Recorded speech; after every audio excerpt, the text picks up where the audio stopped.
Hey everyone, welcome to Piano Tech Radio Hour. Well, great to see you all once again. See Wayne Ferguson over there. How's it going, Wayne? Although he probably can't hear me yet. Still connecting to audio. So, yeah, very great to see you all again, yet again this week. Um, we'll let people filter in, but I'll give you a little bit of a preview for today. I think I just want to touch base with folks. So whoever's interested in kind of speaking up, saying how things are going for you, and uh, you know, problems, questions, whatever to put to the group. I think we'll have a fun discussion today. So think about if you want to chat or share or connect here today. I'd love to do a little bit of that. In the coming weeks, I have definitely a couple of interesting guests coming up. One a repeat of Danny Canetop, who's a guitar maker, and he's going to come in. And I think we're going to focus on hand tools, which is kind of an interesting overlap between what he does and what we do.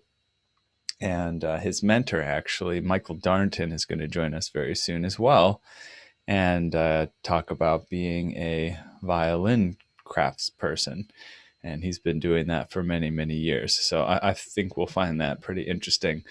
I actually spent some time not working in the workshop of a violin repair person, but working in his sort of shop, his office, basically. I was helping him with some accounting things, actually. But right down the street from me here, where I live in Elmhurst, Illinois, there's a long time, I don't know, 40, 50-year violin. He rents violins, does repairs, all kinds of stuff with violins. And I got to spend some time with him over the course of several months. It's very interesting to see the similarities and differences between that industry and our industry.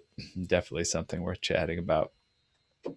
So looks like we got people filtered in so far. And I think what we'll do today is I'll give a little bit of intro, and then maybe reach out to folks who are joining and see if we want to chat about anything that's relevant of the day. So for those of you just joining us and those of you watching on YouTube and Facebook, this Piano Tech Radio Hour. We bring you some very interesting folks from the piano industry and overlapping realms. Sometimes pianists, sometimes piano store owners, sometimes, as I said, people who make other instruments or something relevant to what we do. And this is sponsored by Piano Technicians Masterclasses, which offers cutting edge instruction from piano industry masters without leaving your home. And yeah, we've been running this for well over a year at this point. Started in the pandemic and still going strong. So at the risk of picking on people, well, first of all, I see a couple people that I might want to chat with. But before I pick out on people, is there anybody that feels interested in chatting with me a little bit before I pick on you? Anybody want to say hi? You can raise your physical hand or your digital hand and say something. Let's see here. Anybody? Wayne, good. I was going to pick on you anyways. All right, let's make sure you can get unmuted here. How's it going? Hi, how are you doing? Very good, man. Very good. It's good to see you. Thanks for joining. So the problem I'm having, I got two rebuilding jobs, and I had tried to order parts, and from Renter America, Uh-huh. everything is back ordered. Oh, really? Yeah, Yeah, I've been hearing just there's all sorts of interesting things going on with I don't know, industry and logistics, and things that have been going on since the pandemic, and then maybe even some things that you would think are affected by the pandemic, but they're just somewhat unrelated.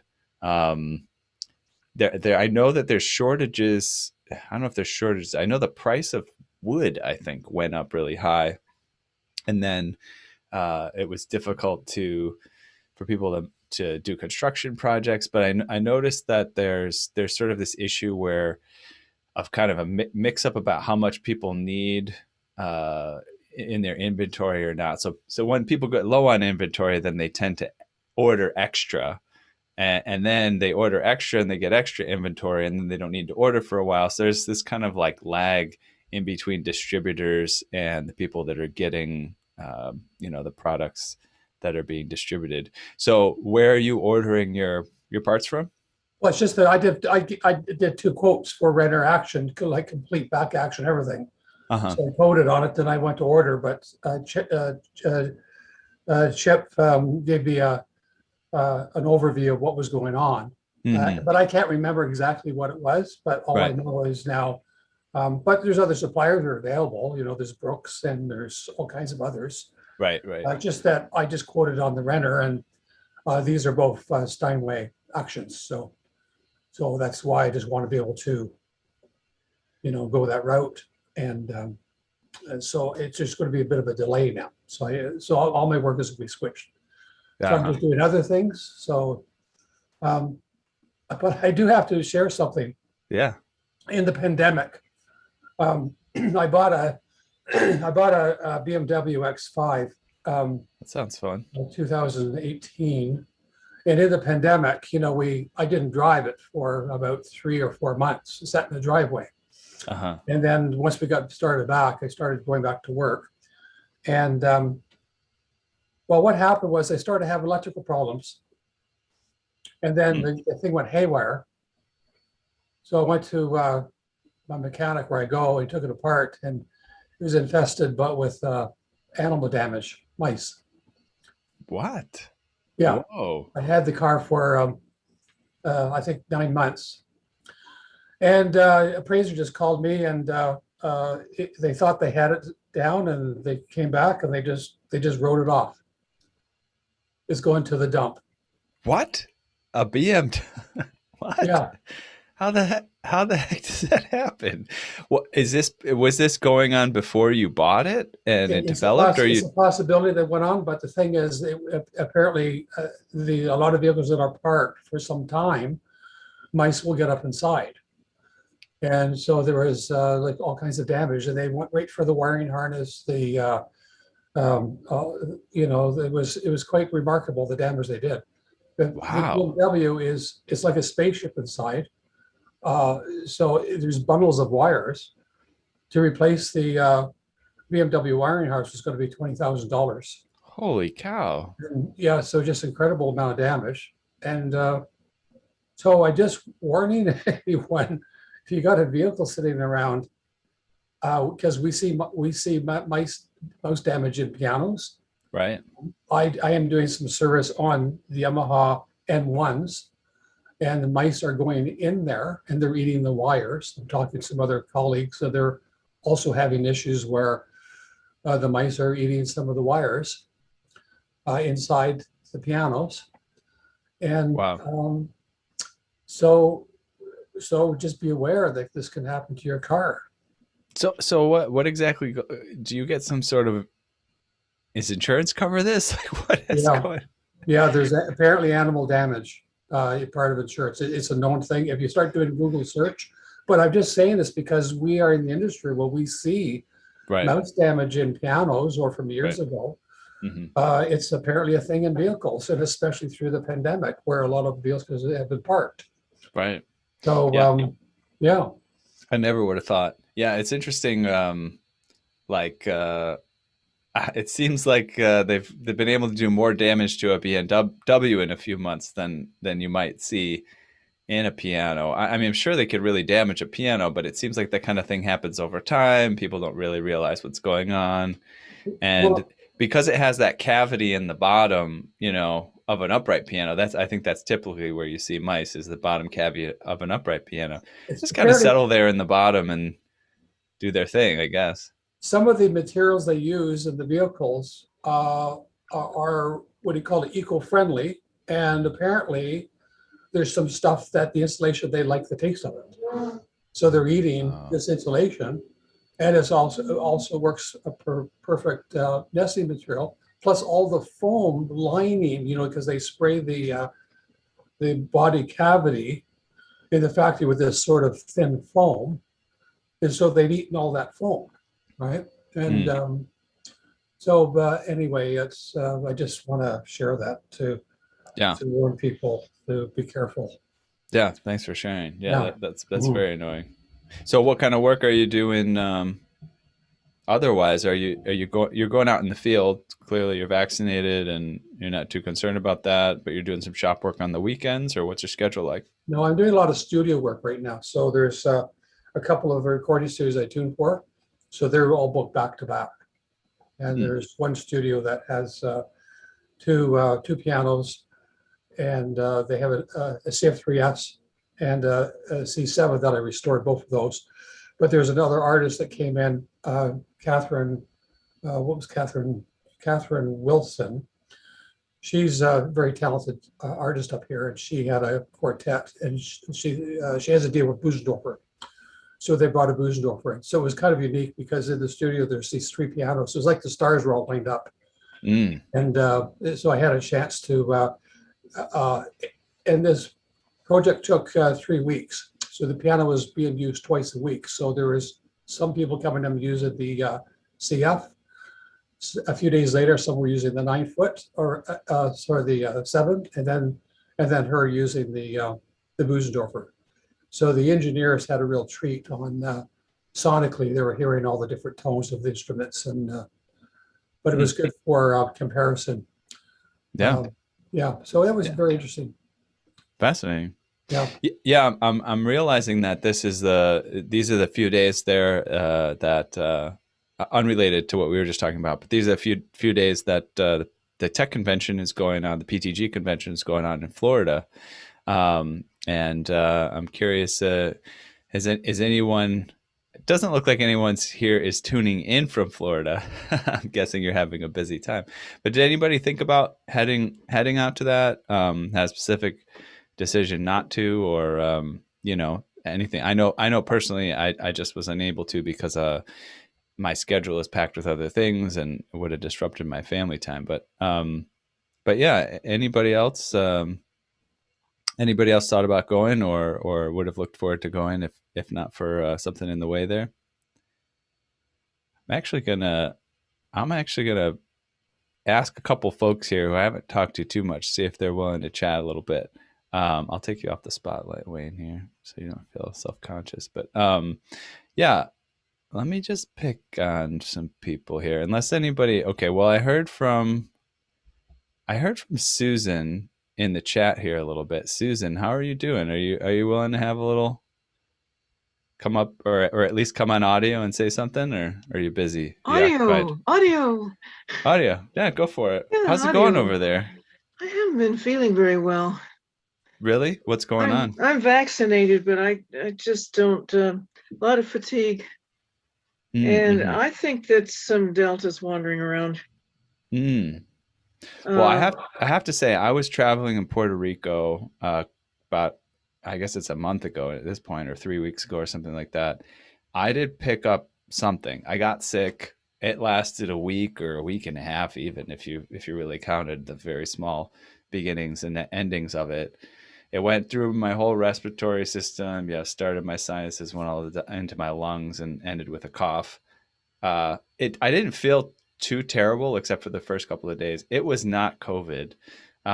It was just something else. I got tested multiple times, but I also think I got the sense that just bugs are going around because people are starting to mix and mingle, and other germs are having an opportunity to hop on and off of us and have a party. I think a lot of what we assume is just nothing much is because we're vaccinated. And we're just getting a little hint of COVID, but it seems so minor, and probably we can't even test for it because our viral load just isn't big enough to notice. So I wouldn't be too sure about what you had some, but if it's minor like that, that's actually a good thing. It'll improve your immunity. It's like having another shot.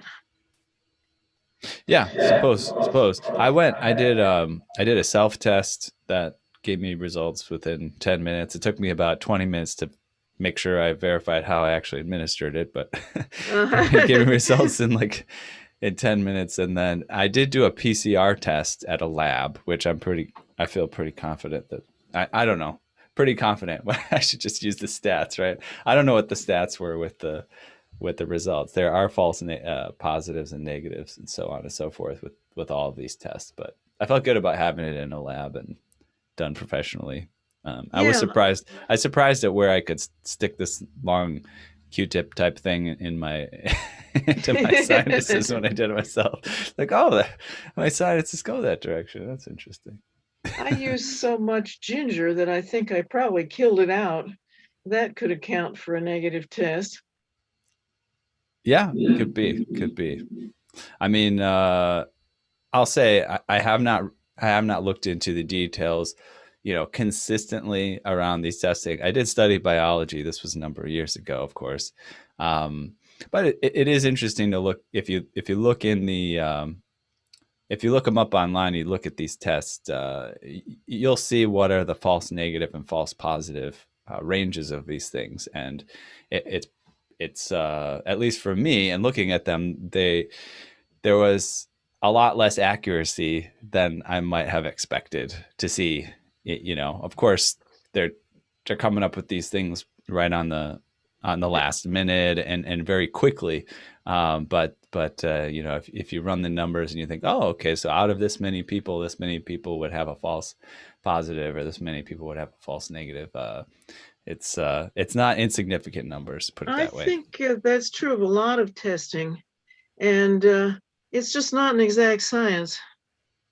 No, So I mean, it's sort science of- isn't even exact science. You Yeah, can't really prove anything. You can only really prove things false. You can't prove things true. It So kind of gives you a general notion, but it's not really to be depended on as the final word. So Right. so I'm staying home. I just Oregon isn't a hot spot for it, but I mean it's still all over the place, and our cases did double in the last 2 weeks. So Oh, wow. Yeah. I mean, and then in the South, it's just all over the place. So Susan, of all I just times have to be, go ahead. I have a question. My daughter, I just actually want to mention, my daughter had a Pfizer shot, and she had a long reaction that lasted almost 2 weeks. And it turned out my daughter, she has an issue with anaphylactic kind of issue with peanut butter and certain things. And I did take her to emergency twice, and they were happy to see her. But they said some people, this happens, there's a longer sort of a little bit of a side effect. And so she hasn't had her second shot yet, but they said that they wanted her to wait a bit longer. But now new studies have come out that getting the second shot, there's not that much of a reaction. But some people, I had another friend that had Pfizer, and after I think 3 weeks, she had an issue with her arm. It got infected and swollen. She had to go in, and she was having a reaction.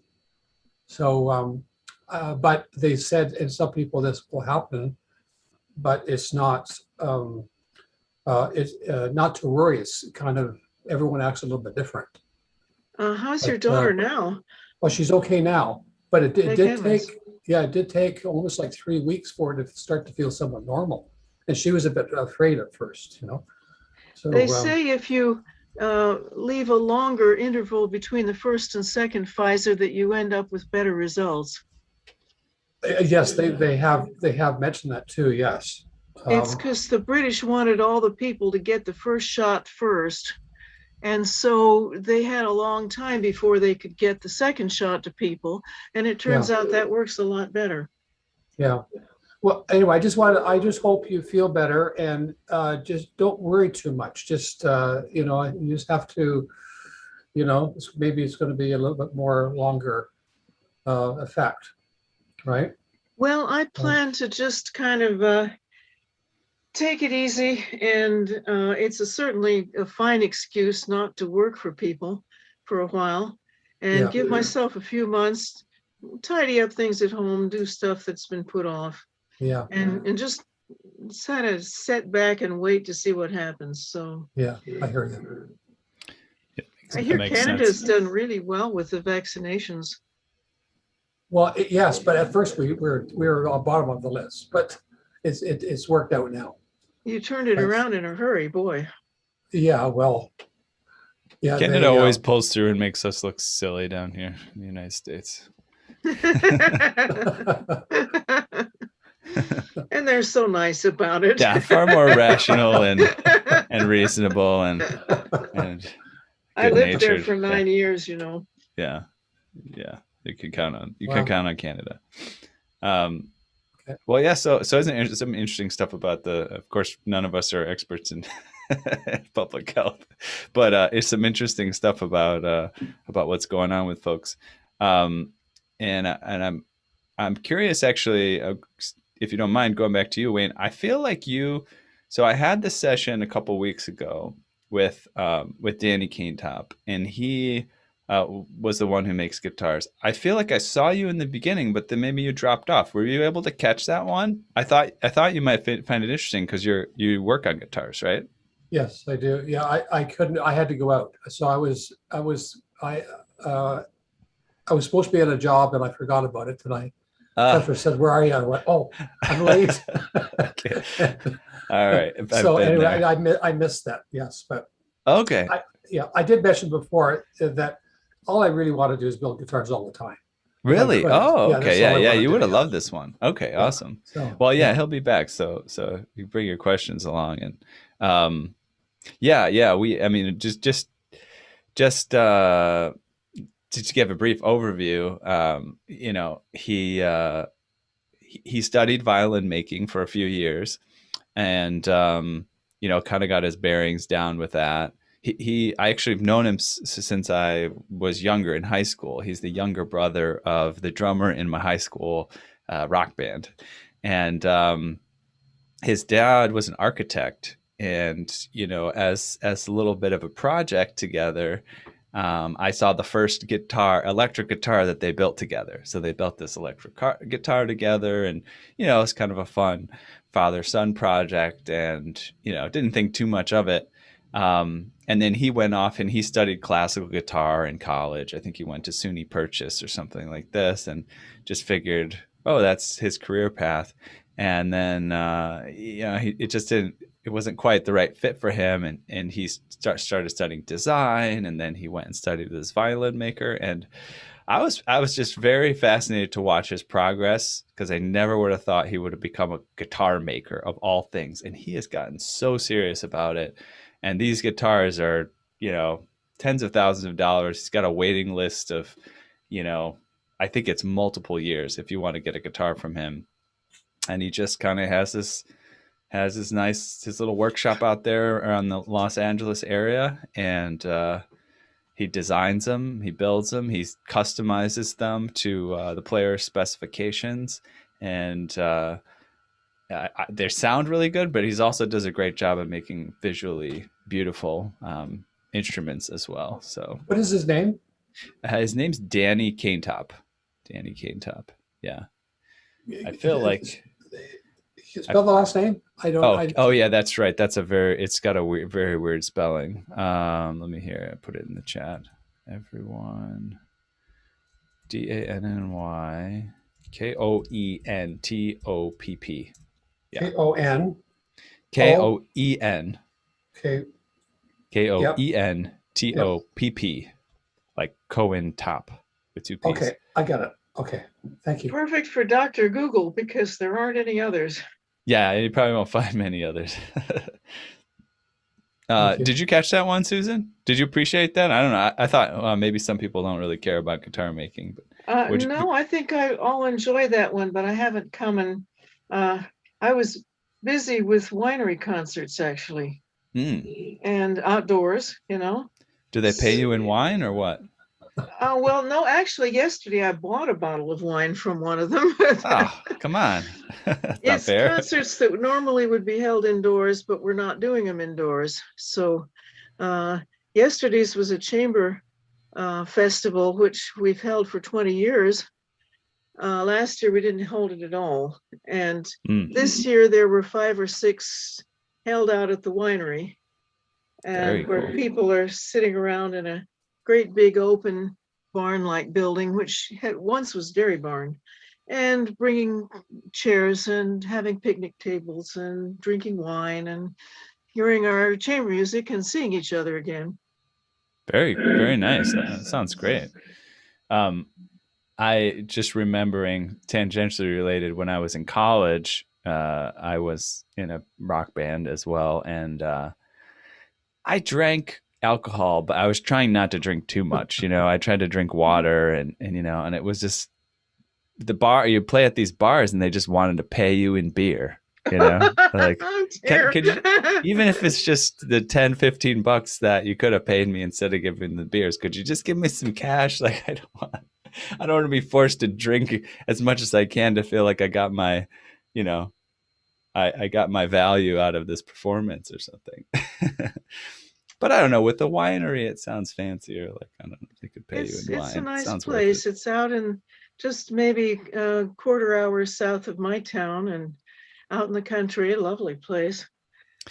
So I'll just say, I know there are a couple people just jumped on, and I think there might have been an issue with the link. And so for those of you that are just joining us, we're just chit-chatting a little bit, reaching out and saying hi to some of the folks in the Peanut Gallery, see how things are going. We talked with Wayne Ferguson up front a little bit. We're talking a little bit with Susan Klein, see how it's going. We got a little bit on a COVID tangent, talking about our health issues and beliefs and things like that. And, and then we were reviewing some of the master classes or the radio hours that we've done over the past couple of weeks.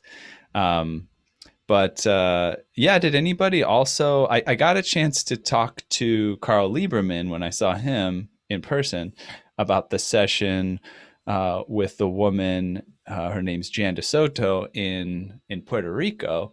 I found that was also kind of like a little bit off tangential to what we typically do, but I found it very interesting to chat with her a little bit.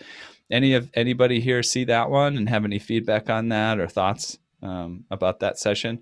I think what I got from Carl was, he enjoyed it, but maybe it would have been cool for us to dive in a little bit deeper, like look at the pianos or talk, get a little bit more technical or something like that. I always like looking at the pianos and especially hearing the pianos. Right. I really value that little subscription that I do so that I can go back and see all those ones that I sometimes had to miss. It's awesome. Nice to know those are there waiting for me. Good. Glad you appreciate it.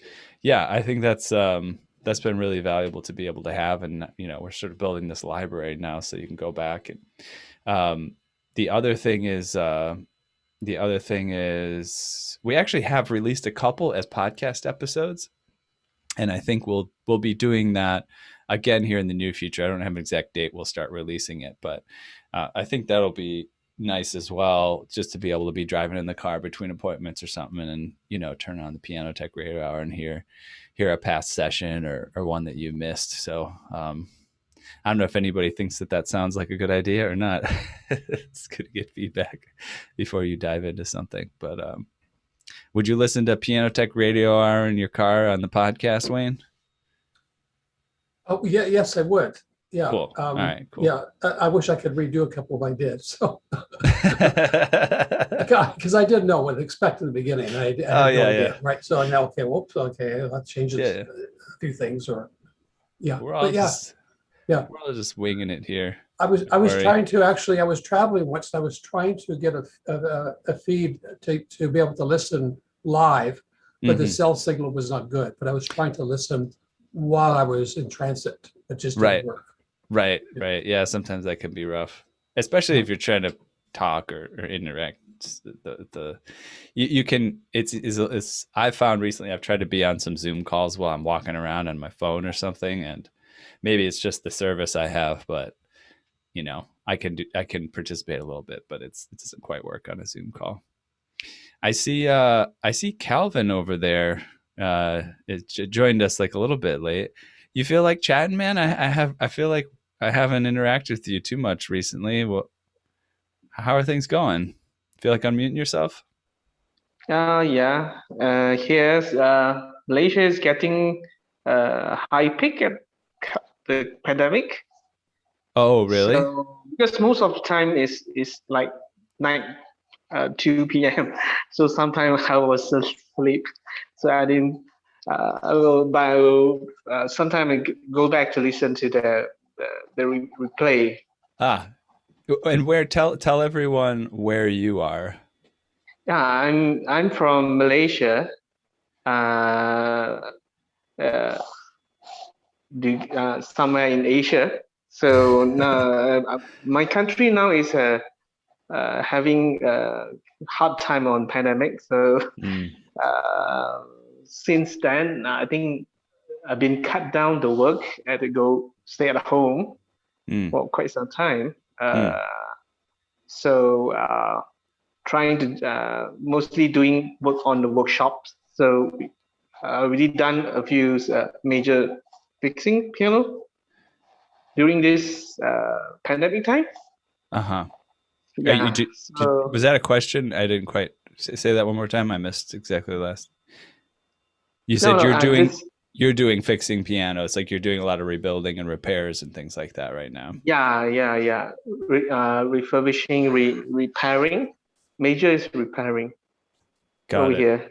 So most of the events tuning is already 2 years doesn't have any event going on because it's not allowed pandemic. So that's the situation now in this time. Wow. But I'm still having some project going on at my workshop. So I know for us in the United States, about a year ago is when it was not great. Well, I guess it started to get a little bit better over the summertime, but that was like the middle of the pandemic. And was it also bad there a year ago, or did it get delayed? It's get delayed. This I think from the previous peak. This is the peakest time with the Delta and Alpha around. Right. Right. Well, but just hope things get well soon. Right. Definitely. Yeah. It's just a reminder that not only are there different levels of severity in different parts of the planet, but that things are complicated, and who knows how things whip back around or whatever we'll have to deal with. We're crossing our fingers and trying to return back to normal as much as we can, but it's good to be careful. So I think Calvin, it's like middle of the night there. So wow, thanks for joining us. It's an honor and a privilege to have you participate. Really appreciate you being here. Calvin, I want to apologize for the rich countries that we didn't send you enough vaccine. We really should have done that for a lot of places. It would have helped a great deal. Maybe we'll learn our lessons. Yeah, but the vaccinations things, I think is all leave to the government here. So it's quite a slow process right now. I'm not yet taking any vaccine, so that's why I will stay at home all the time. Wow. Okay. Yeah. I very hope good you point, can get Susan. some soon. Yeah. Hopefully. Yeah. Thanks. Yeah. Thank you for sharing. That's a very good point, Susan. It's kind of been the whole thing's been I don't usually swear, so in the spirit of David Anderson, I'll say the whole thing's been kind of a shit show across the whole globe in terms of people figuring out what to do and whether they're gonna focus on helping others or themselves or whatever. It's been quite of an adventure. We know a lot more, but we still have a lot of catching up to do. Right. Because we can't get rid of this until we get rid of it everywhere. And it doesn't matter if they don't have a ton of money to buy the vaccine, they still need to get it. Right. And it's in everybody's best interest too. It's a very good point. I'm looking at, I'm curious if Stephen Bucher can hear us. I'm looking at this like grand ceiling. I'm sorry, Stephen, even if you can't, if you're not going to be interacting with us, I'm going to spotlight your video. There he is. Where are you, in a church or something? Yeah, I've been working in the church for about the last year and a half doing things. Oh, Mostly wow. mostly organ repair, actually. Oh, Right now I'm wow. working, and this particular church got hit by lightning about a month and a half ago. So I'm doing sound systems and streaming, getting all that stuff replaced. Oh, And we're getting a new electronic organ out of it because we blew up the old one completely. wow. So Is that like covered by insurance for the church yes, it is. Yes. oh, very Right now cool. the sound system is all my stuff that I have laying in the basement. So it, And until we actually where are you located? this is Zionstone UCC. We're up near Cridersville, Pennsylvania, which is north of Northampton, which Okay. again is north of Allentown, Okay. Lehigh Valley area. Okay. Got it. Got it. Yeah, I mean Pennsylvania is huge. So is it sort of in the center, the No, west or the east and this is east. Where I live is about 2 eastern miles from the Pennsylvania? Delaware River, right? So it's Okay. How long does it take you to get to Philadelphia? about an hour and a half at most. Okay. So not too far away from Philly. Yeah, exactly. And then how much time are you spending working on the instruments at this church? Well, my home church is in eastern Pennsylvania, and I spent 6 or 7 months starting with COVID Hmm. because as soon as everything shut down, I had nothing to do.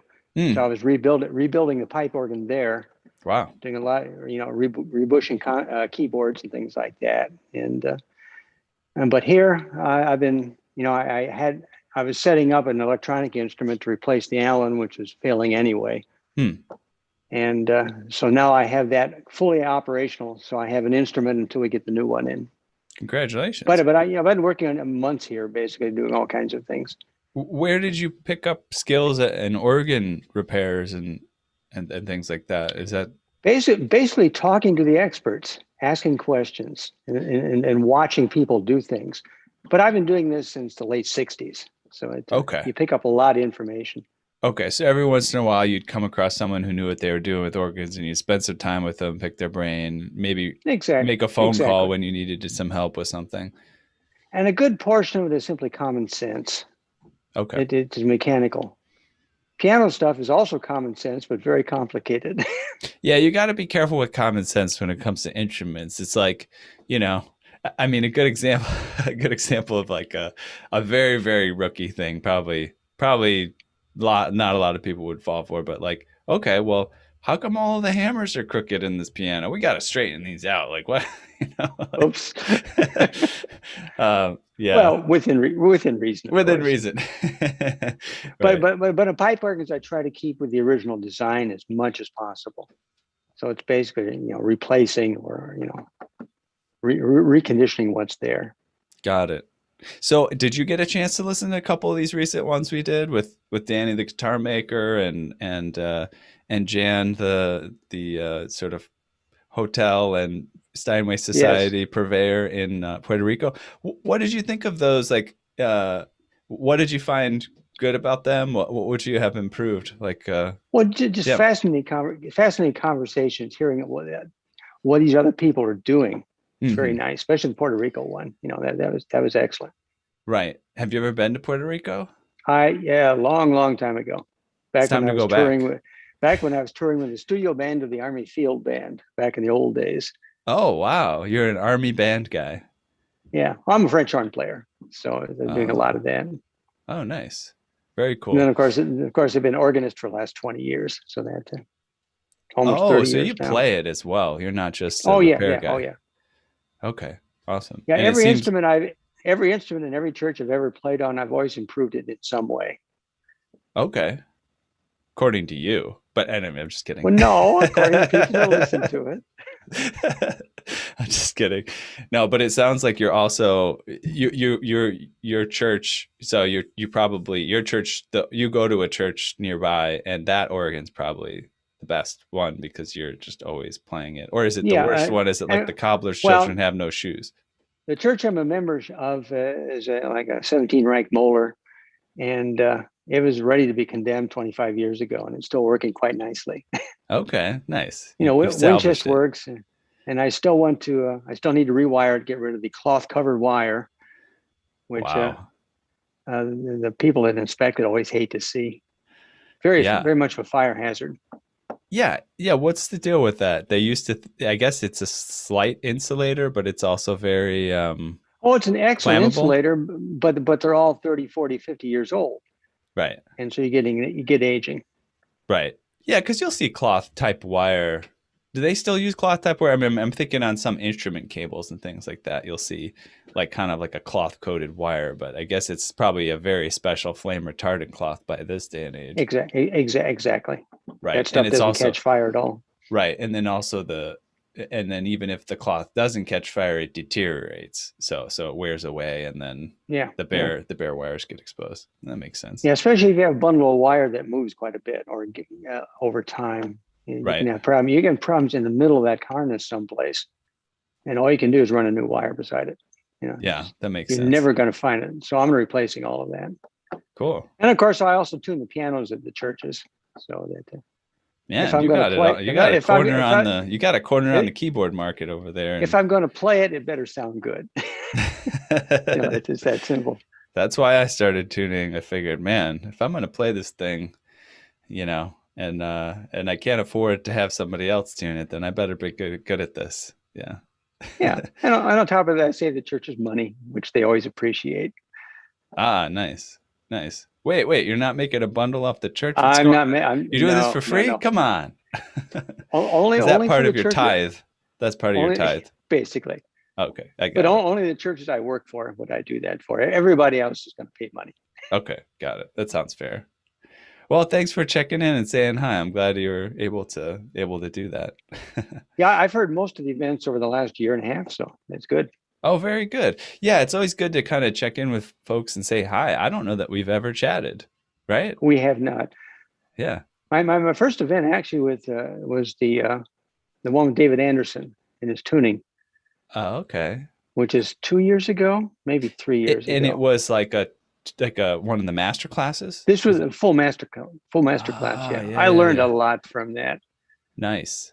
Just amazing teacher. Yeah, that's a great session, and it's great to have it on record. I'm now, so a little bit of update on, I've got this piano tuning business in New York City, and I currently live in Chicago, and I've traveled around a little bit, but I was in New York back around 2010 to 2015 or so, and I was doing my PhD in biology and neuroscience, and I started to get busy, so I started to take these other technicians on and show them the ropes, and then they would tune for a larger business I have called Floating Piano Factory, and that thing's still going now, and I get new people on board. So I just got a new guy on board, and it's really useful to say, hey, go watch David Anderson's tuning concert, just to get your bearings, get know the ropes, along with some other things. But yeah, so glad he was able to do that for us. Yeah. But yeah, thanks for joining. So you heard about the radio hour because you had already gotten in on things through the master classes. Exactly. Yeah, I'm interested in piano. I don't have enough knowledge to do a good job, which is why I'm watching these the experts speak. It's great learning experience. Awesome. All right. What is the thing that, I mean, clearly you're being a little bit modest, but what's the thing that if you could really learn more about it, you'd feel a lot more confident, or like, what's the place in pianos that you would love to shore up your skills or knowledge in? Well, all of it actually, but I would say more work setting up the hammers properly. Okay. In other words, how they're shaped and how they're set, what to listen for and how not to do something wrong. Right. Yeah, voicing I've seen over and over again is something that people can appreciate, not only content on, but like multiple perspectives, and it's also something that's a little bit, it's I think, in the absence of working in a factory or perhaps like a sales center, like a store for pianos, it's really difficult for people to feel like they have an outlet to practice on voicing. Like, people don't like to do it on pianos that, they feel like they're risking something. They don't want to damage somebody's instrument. But then they don't have anything else that they can practice it on and figure out the ropes. Wayne, when you learned about voicing, has it been mostly in a factory or sales setting, or in your own workshop, or with experimentation, stuff like that? I was lucky in the beginning because I started working for doing service for Yamaha Canada Music when they first started having technicians from Japan. So every year they would send 2 of their top technicians to do some training, but they also would do a tour, and I would go out with them. So I had firsthand experience of watching them voice. Mm-hmm. And it was hardcore voicing. These guys, they're ripping the hammer and they got the needle and they're pounding. Just that it's not light voicing. It's really heavy duty and lots of sometimes breaking needles and pulling them out. And it's a lot of work. Right. So that's how it's sweaty and bloody as well. Yes. Yeah. So I was lucky because, and then I would experiment from what I learned in the next year. And I did that I think for 5 years in a row. So I was lucky. And then it was 10 years later that I got sent off to Japan's.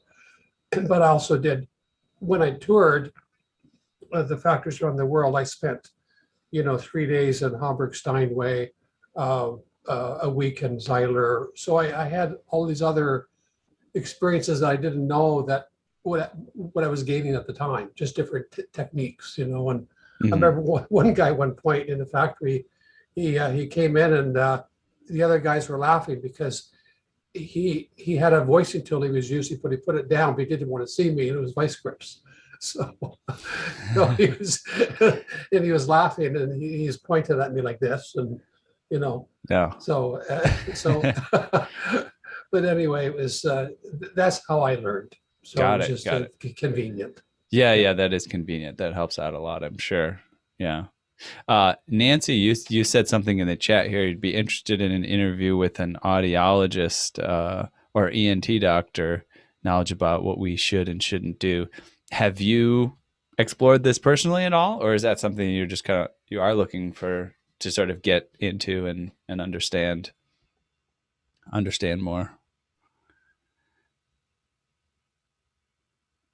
Oh no, her audio is not working. Shoot.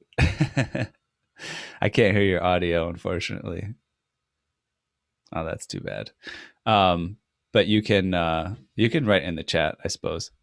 But I'll say a couple things on that. And I think I'll take that suggestion. I think that would be somebody interesting. There's a couple tangential topics that I think we could cover that would be useful to a lot of piano technicians. One would be Alexander technique. I know that I think I heard it most from the Brooklyn piano tech who wrote about tuning.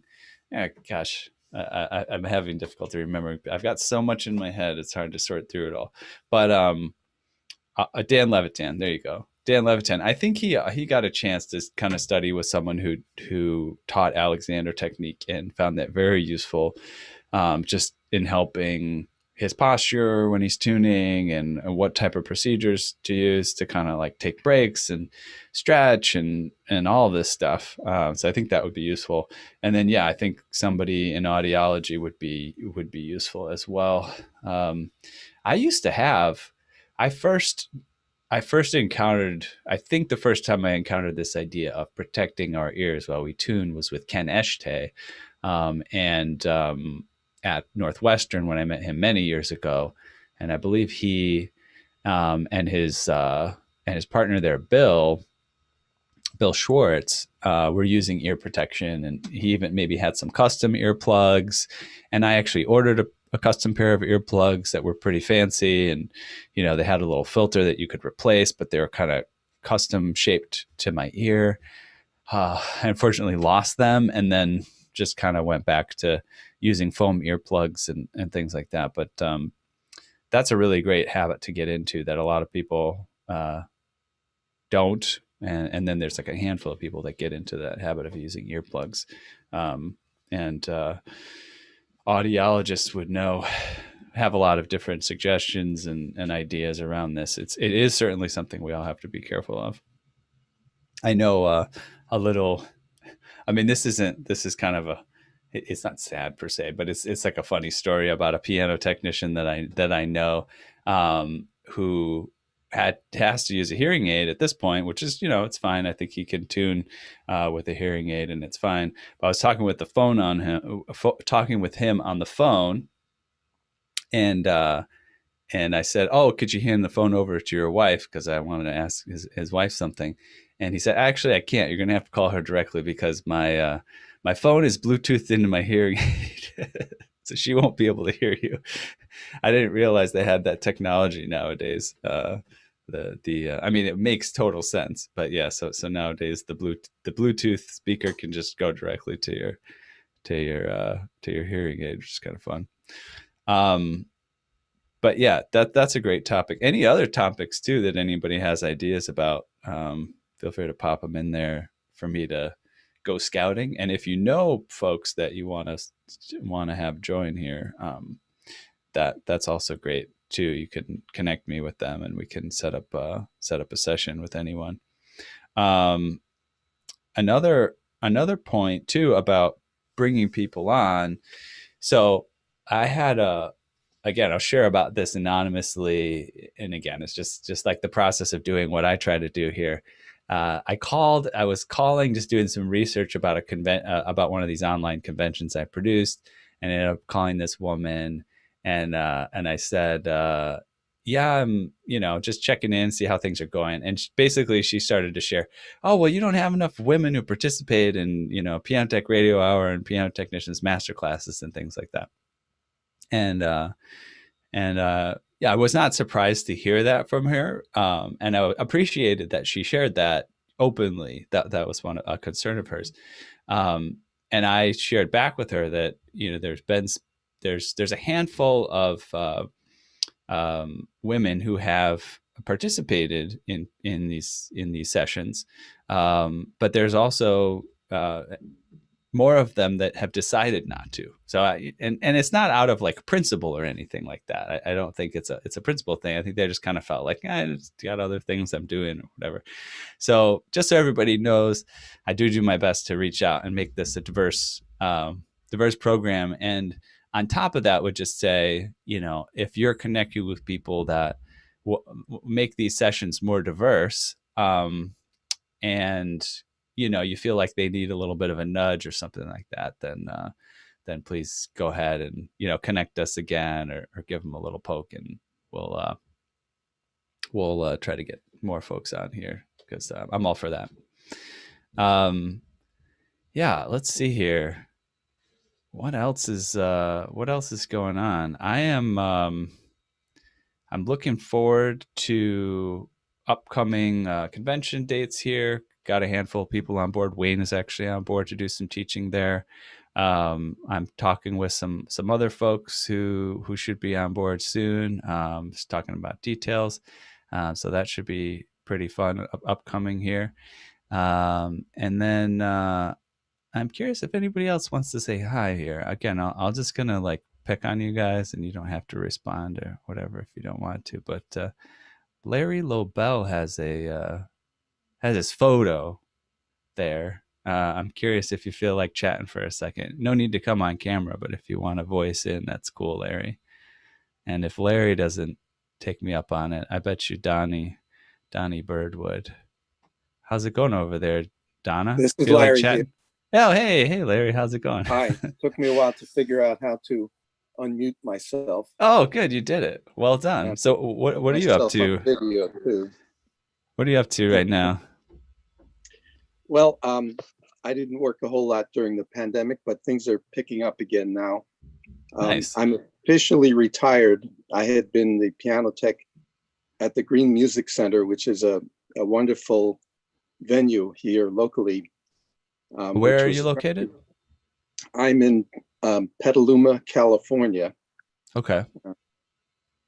And this was a $120 million music venue that opened about 10 years ago, and I was hired on as the first concert tech there. that was sort of the cap of my career. Before that, I was just a field technician my whole career, just working in people's homes. And then I got that job, and it was a wonderful opportunity.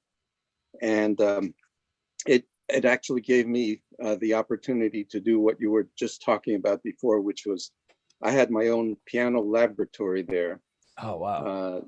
There are pianos of all grades, from brand new Steinway concert grands down to beat up old spinets in practice rooms. So I got to try out a lot of things that I hadn't tried before. I learned a lot while I was on the job, and it was a great cap to my career. So I retired 3 years ago from that job. Got it. Because physically it was getting too difficult. But I still worked for them as an independent contractor. They did not hire someone to replace me, and they seem to still want me to do it as long as I'm willing to. Got it. So I don't have a lot of the obligations I had, but I still get to take care of all the pianos up there. Nice. You're like friends with benefits at this point. Exactly. Yeah. That's great. Yeah. And did you catch those last couple of sessions we did with the guitar maker and the Puerto Rico session, or did you miss those? I was there for Danny Kaintop, and that cool. was interesting. I did not make it to the Puerto Rican session. Oh, okay. But yeah. I'm intending to go take a look at it as soon as I get the chance. Check it out. That was really fun. Very interesting character.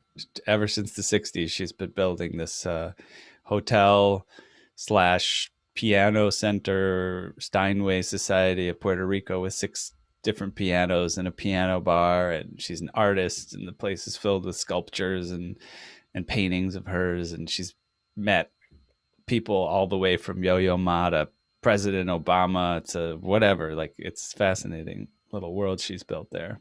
Yeah, very cool stuff.